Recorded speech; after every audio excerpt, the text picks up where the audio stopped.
వాహిని ప్రేక్షకులకు నమస్కారం. రుద్రాక్షల సందేహాలు కార్యక్రమానికి స్వాగతం. ఈనాటి కార్యక్రమంలో మనతో పాటు ఉన్నారు ప్రముఖ రుద్రాక్ష నిపుణులు, వేదగణిత శాస్త్రవేత్త, ఎన్నో జాతీయ అంతర్జాతీయ అవార్డుల గ్రహీత డాక్టర్ పాండురంగారావు గారు. ఇక ప్రేక్షకులకి రుద్రాక్ష ధారణకు సంబంధించిన సందేహాలు, సమస్యలు ఏమన్నా స్క్రీన్ మీద నంబర్స్ నోట్ చేసుకోండి. గురుగారు మీ అందరితో మాట్లాడడానికి సిద్ధంగా ఉన్నారు. అలాగే గురుగారు ఈ మధ్యనే చక్కగా దేశవ్యాప్తంగా ఎంతో మంది మాట్లాడుకుంటున్న కరంగలి మాల గురించి కూడా గురుగారు ఈ రోజు చాలా చక్కగా వివరించడానికి సిద్ధంగా ఉన్నారు. సో మరి ఆ విషయాలు కూడా తెలుసుకుందాం. ఓం నమః శివాయ గురుగారు. ఓం నమః శివాయ. ఏం స్టోరీ చెప్పుకుందాం ఈరోజు? ఓ చిన్న కథ, ఏదో ఒకటి చిన్న కథ చెప్పుకుందాం.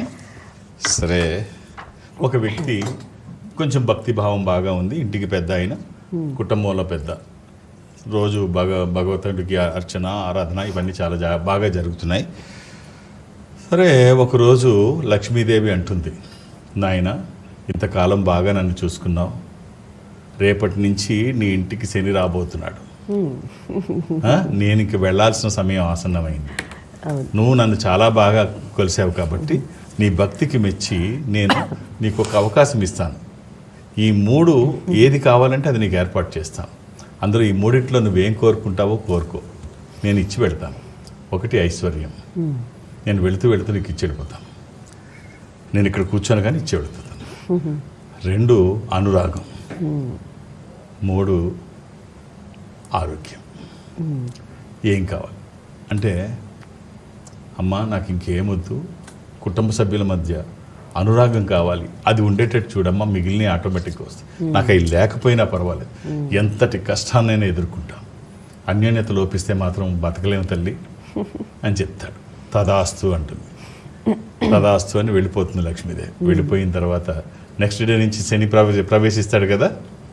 సరే, ఇంట్లో వంట వండుతూ అత్తగారు కోడలతో చెప్పుద్ది, అమ్మ ఉప్పు వేయలేదు, ఉప్పు వేయని.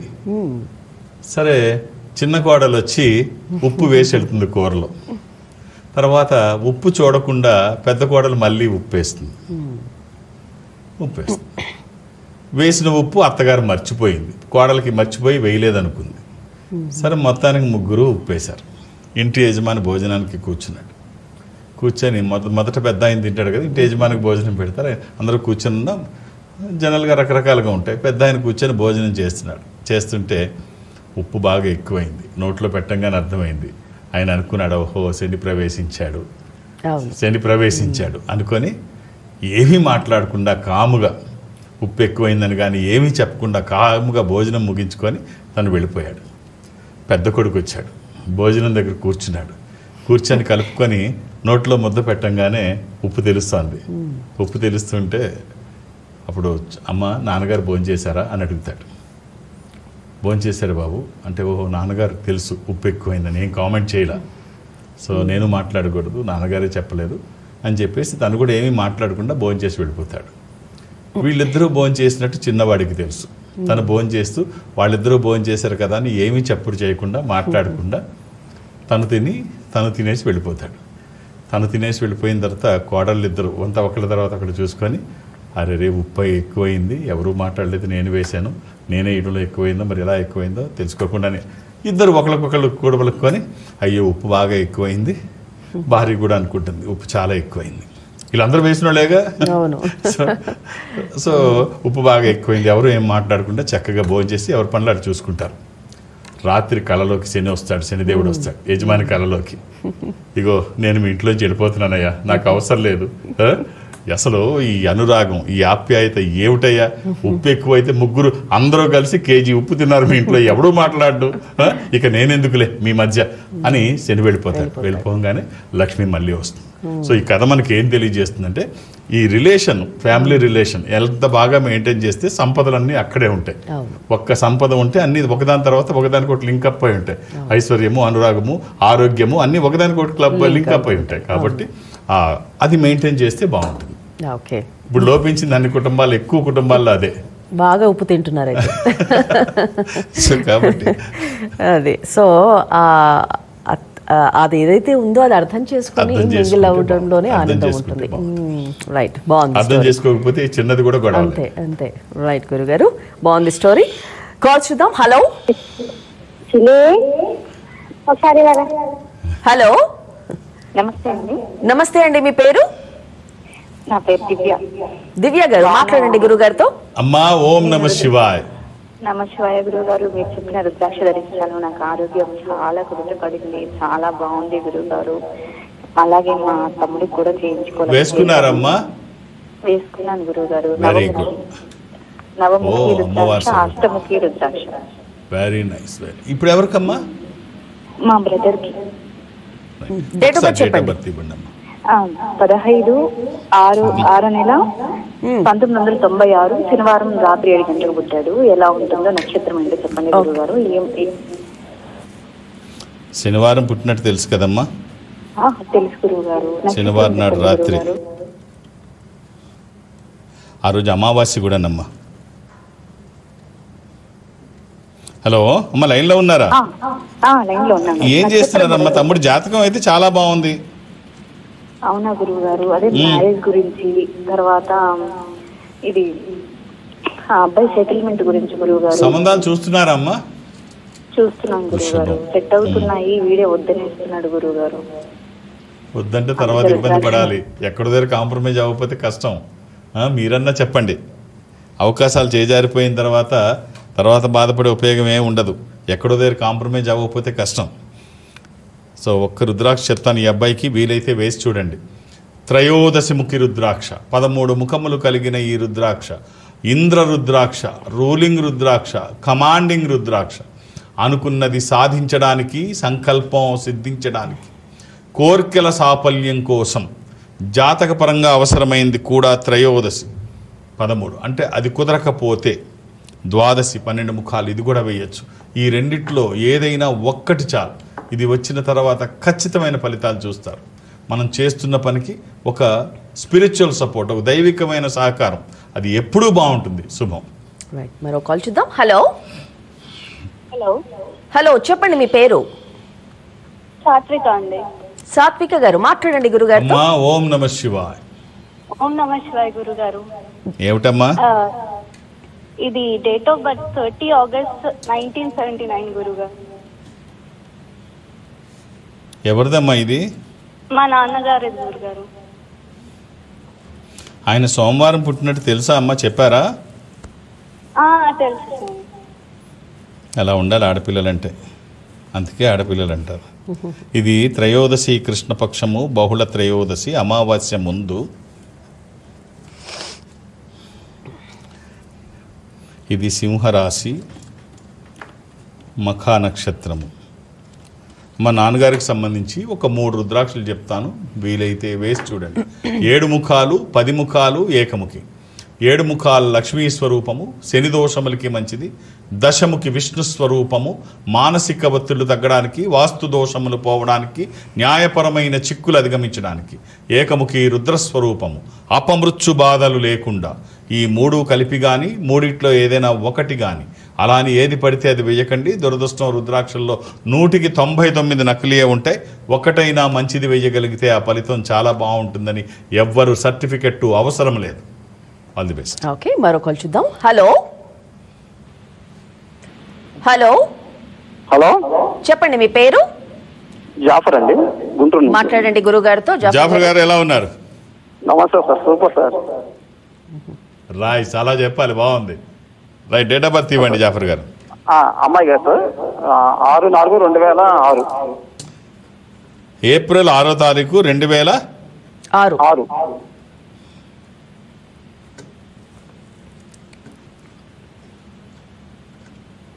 గురువారం పుట్టినట్టు తెలుసు కదండి? అంటే మర్చిపోయానండి సార్. గురువారం థర్స్డే. అలాగే ఇది తదియా కృష్ణపక్షము, 3rd day from the Pournami.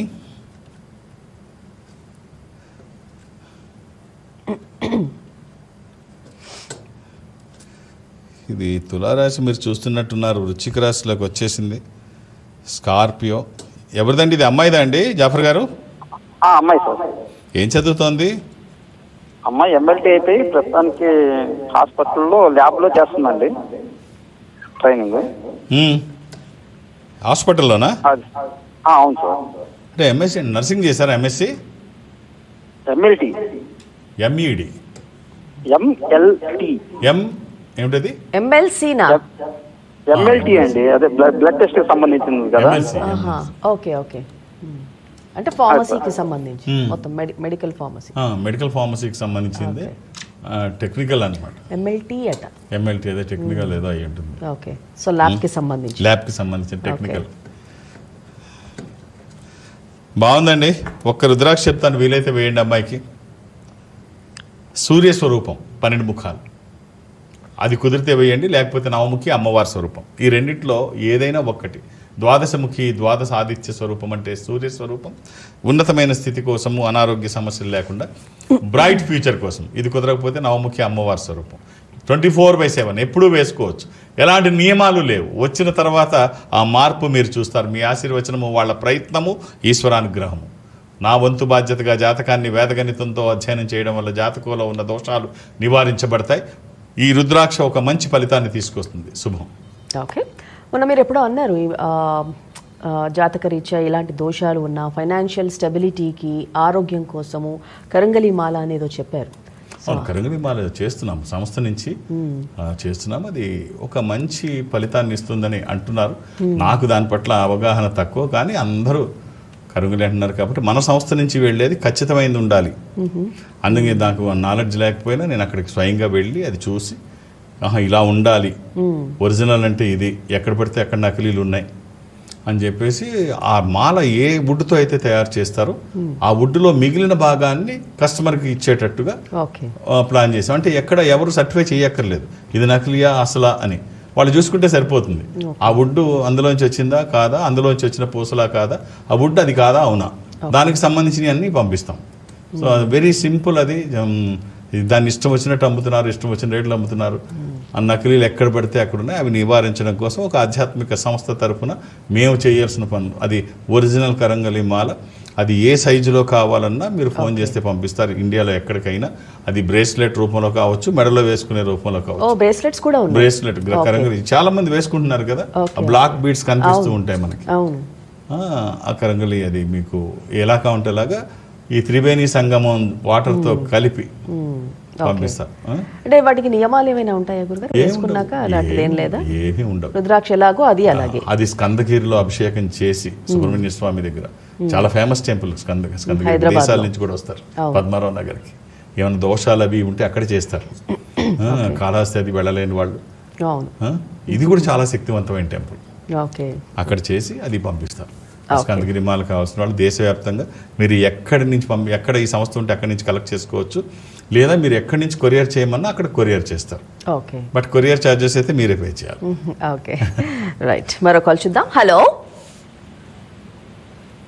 Hello hello, చెప్పండి అమ్మా, మీ పేరు? నా పేరు నీరజ, నేను ఆదిలాబాద్ నుంచి చెప్తున్నానండి. మాట్లాడండి. ఓం నమః శివాయ.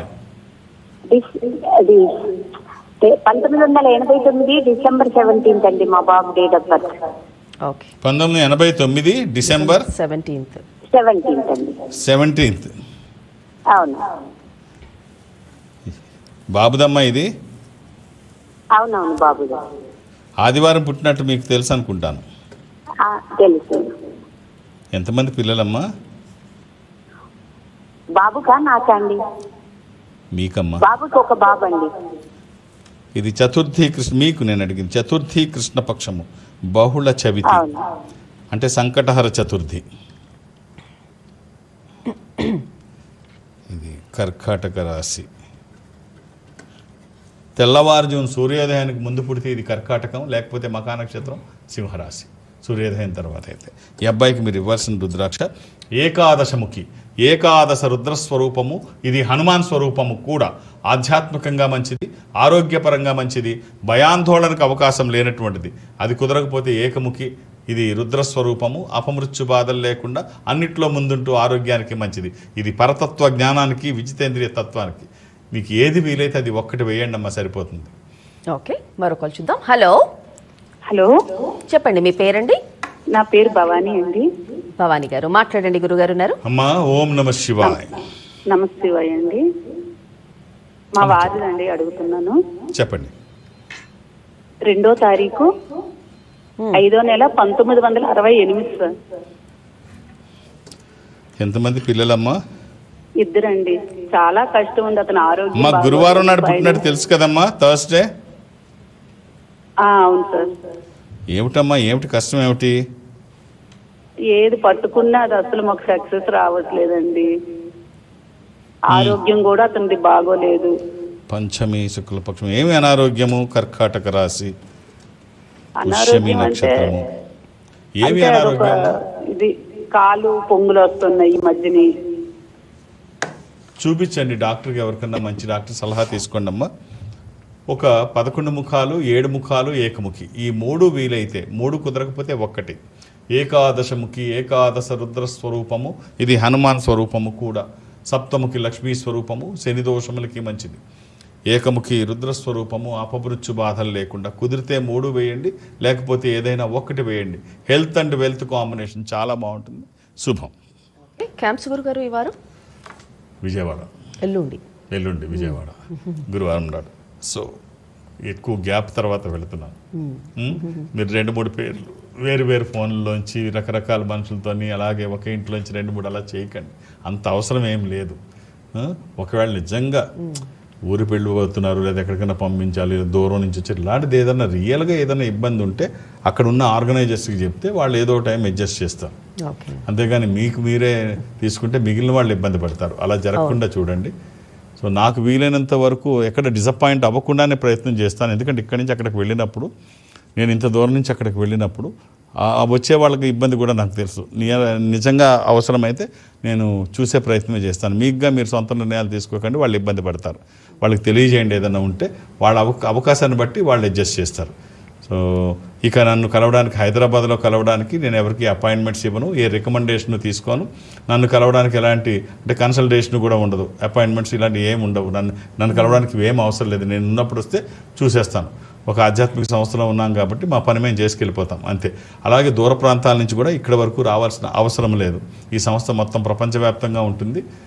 సౌత్ ఇండియా అంటే దక్షిణ భారతదేశం నేను అటెండ్ అవుతాను. దక్షిణ భారతదేశంలో ఈ సంస్థకి దగ్గరగా మీరు ఎక్కడైనా ఉంటే, అంటే అది చెన్నై, బెంగళూరు, విశాఖపట్నం, విజయవాడ, తిరుపతి, రాజమండ్రి, శ్రీశైలం, వేములవాడ, కాళహస్తి, ఇలా ఎక్కడైనా దగ్గరగా ఉంటే అక్కడికి వెళితే ఇప్పుడున్న టెక్నాలజీని ఉపయోగించుకొని చక్కగా నా ముందు కూర్చొని మాట్లాడినట్టే వాళ్ళు అరేంజ్ చేస్తారు అన్నీ. ఎదురు బదురుగా కూర్చొని మాట్లాడినట్టే. సో ఇక్కడికి హైదరాబాద్కే రావక్కర్లేదు. మీరు ఎక్కడ ఉన్నా మీరు అక్కడి నుంచి చక్కగా ఎదురు బదురు కూర్చొని మాట్లాడుకున్నట్టు ఉంటుంది. అలా మనం ఆ రకంగా నన్ను కలిసిన, హైదరాబాద్ డైరెక్ట్గా వచ్చి కలిసిన ఒక డేట్ ఆఫ్ బర్త్ చూసే అవకాశమే ఉంటుంది. 2-3 చూడడానికి ఇంత నా మీద వర్క్ ఉంటుంది కాబట్టి అర్థం చేసుకొని సహకరించండి. అలాగే ఎల్లుండు విజయవాడలో ఒక పేరే నమోదు చేయించండి. ఓకే. అంటే మీరు రోజు ఇక్కడ ఉంటా అంటున్నారు కదా హైదరాబాద్లో, సండేస్ కూడా ఉంటారా? నాకు సండే అంటే అలా ఏం ఉండదు. ఆదివారం, సోమవారం, శని, ఆదివారాలతో కలిపి అన్ని రోజులు హైదరాబాద్కి. అంటే అందరికీ ఆదివారం సెలవు ఇస్తారు, మీరు తీసుకోవట్లేదు. అసలు ఆదివారం సెలవు అనేది ఎందుకంటారు అసలు? అబ్బో, దీనికి చాలా పెద్ద కథ ఉంది. ఆదివారం సెలవు ఎందుకనేది అది చాలా పెద్ద కథ. సో చాలా మందికి తెలియకపోవచ్చు. అంటే మనకి డివోషనల్గా, ఆధ్యాత్మికంగా ఉన్న కారణాలు పక్కన పెడితే అసలు ఆదివారం సెలవు రావడానికి కారణాలు వేరు. మనకి మేడే పని దినాలు, 8 పని దినాలకు సాధించుకున్నది దానికంటే పూర్వం నుంచి ఉన్న కథ ఇది. దానికంటే ముందు నుంచి 18వ శతాబ్దంలో కార్ల్ మార్క్స్, ఫ్రెడరిక్ ఎంగెల్స్ వీళ్ళు చేసిన పోరాటం, ఈ వర్గ పోరాటంలో ఇది అది పెద్ద హిస్టరీ. అది పక్కన పెడితే అది 1884 మేడే. 86కి మే 1ని సాధిద్దాం అనుకుంటారు. అప్పుడు ఇక్కడ అమెరికాలోని, కెనడాలో జరిగిన పోరాటం.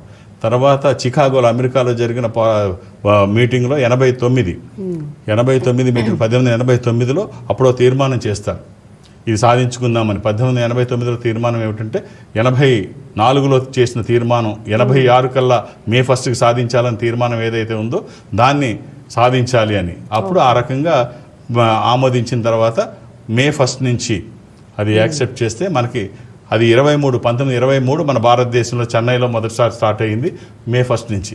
ఇక దీని సంగతి ఏంటంటే అంతకంటే ముందు నుంచి అంటే అది ఆ కథ తెలిసి ఉండవచ్చు అని గుర్తు చేశాను. అదే శతాబ్దంలో 1884లో సంఘటన అయితే ఇది 1844లో ఈ సండే విషయం. అప్పటికే ఎన్నో గొడవలు, ఎన్నో ఉద్యమాలు. వారంలో ఒక్కరోజు సెలవు కావాలి, సెలవు ఉండేది కాదు. నిరంతరంగా పని పని పని పని పని 7 రోజులు పని, అసలు సెలవు ఉండేది కాదు. అప్పుడు ఈ ఉద్యమం బాగా ఎక్కువైతే అప్పుడు బ్రిటన్ గవర్నర్ దాన్ని అంటే వారంలో సోమవారం మొదటి రోజు అయితే ఆదివారం ఆఖరి రోజు, ఓకే, సోమవారం నుంచి లెక్క పెడితే ఆదివారం ఆఖరి రోజు, ఇవన్నీ 10 దినాలుగా చేసి ఆఖరి రోజు సెలవుగా ఆదివారం ప్రకటించాడు గవర్నర్ జనరల్. ఆదివారం సెలవు. ఆదివారం చాలా మంది ఏమనుకుంటారంటే క్రిస్టియానిటీలో ఆ రోజు చర్చికి వెళ్ళడం కోసం అలా ఏం పెట్టుకోలేదు. అప్పుడు ఆదివారం సెలవు అని ఎక్కడ బైబిల్లో కానీ ఇంకో మత గ్రంథాల్లో కానీ రాసి ఉన్నట్టు నాకైతే ఎక్కడ అలా ఎక్కడ లేదు. చర్చిలో ఒకటి ఉంటుంది, ఫ్రైడే ఆయన చనిపోయినప్పుడు మళ్ళీ తిరిగి జీవించేది ఆదివారం, అది ఈస్టర్ గా సెలబ్రేట్ చేస్తారు, సంవత్సరానికి ఒకసారి సెలబ్రేట్ చేస్తారు. గుడ్ ఫ్రైడే ఎలా సెలబ్రేట్ చేస్తారో ఈస్టర్ డే కూడా అలాగే సెలబ్రేట్ చేస్తారు, అంతేగాని వారం కాదు. ఈ వారం రావడానికి కారణం ఏమిటంటే ఇలా 10 దినాలు అన్ని రోజులు చేస్తున్నాం, వారంలో మొదటి రోజు నుంచి ఆఖరి రోజు వరకు, ఆఖరి రోజు సెలవు తీసుకుంటే ఆ రోజు వాళ్ళు అది చర్చిగా మార్చుకున్నట్టుగా మనకి చారిత్రక ఆధారాలు. సో అది ఆదివారం ఇప్పుడు ప్రపంచం అంతా కూడా అది వర్తిస్తుంది, ప్రపంచం అంతా, ఒక ఇస్లామిక్ కంట్రీలో తప్ప. అంటే మిడిల్ ఈస్ట్ లో మళ్ళీ ఉండదు, ఆదివారం ఉండదు. మిడిల్ ఈస్ట్ లో మళ్ళీ శుక్రవారం నాడు వాళ్ళకి ఫ్రైడే వాళ్ళకి మతపరమైనటువంటి రోజు. క్రిస్టియానిటీలో మతపరమైంది కాదు, మతపరంగా అడాప్ట్ చేసుకున్న రోజు. అది రియల్ గా ఖురాన్ లోంచి వచ్చినటువంటిది శుక్రవారం నాడు. ఇది వాళ్ళకి మనకు గీత ఎట్లనో వాళ్ళకి దాంట్లో ఉంది, అయితే వాళ్ళకి ఖచ్చితంగా ఫ్రైడే. అందుకనే ఇప్పుడు ఇస్లామిక్ కంట్రీస్ అన్నిటిలో కూడా ఇంకా ఎక్కువ సెలవు రోజులు, అంటే పదం వాడకూడదు నాకు తెలియదు కానీ ఎక్కువ సోమరిపోతులుగా తయారు చేయడానికి 3 రోజులు సెలవు కావాలంటున్నారు.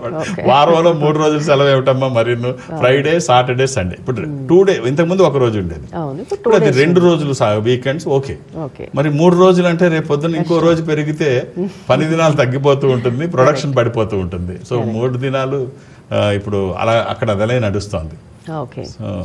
ఈ విధంగా ఆదివారం సెలవు, దానికి ఇంకా మనకు డీటెయిల్ గా వెళ్ళక్కర్లేదు, అది చాలు. ఓకే, ఇక మరో కాల్ చూద్దాము. హలో చెప్పండి మీ పేరు. చెప్పండి మీ పేరు. నమస్కారం గురుగారు. నా పేరు మా మేన వాళ్ళ గురించి తెలుసుకుందామని. 20 ఆగస్టు 2003 అండి డేట్ ఆఫ్ బర్త్. మీరేం చేస్తున్నారండి? నేను బెంగళూరులో పంజాబ్ నేషనల్ బ్యాంక్ లో చేస్తానండి. మా అబ్బాయికి ఒకసారి తీసుకున్నాం, మా అమ్మాయికి కూడా వచ్చి మీ దగ్గర తీసుకున్నాము. ఇప్పుడు నేను హైదరాబాద్ వచ్చాను, ఇప్పుడు మళ్ళీ కలిసింది, అందుకని మా మేనగాళ్ళు కూడా కనుక్కుందామని. బుధవారం అమ్మాయి పుట్టింది, బుధవారం నాడు. 20 ఆగస్టు 2003 అండి. అవును, బుధవారం నాడండి. బుధవారమే.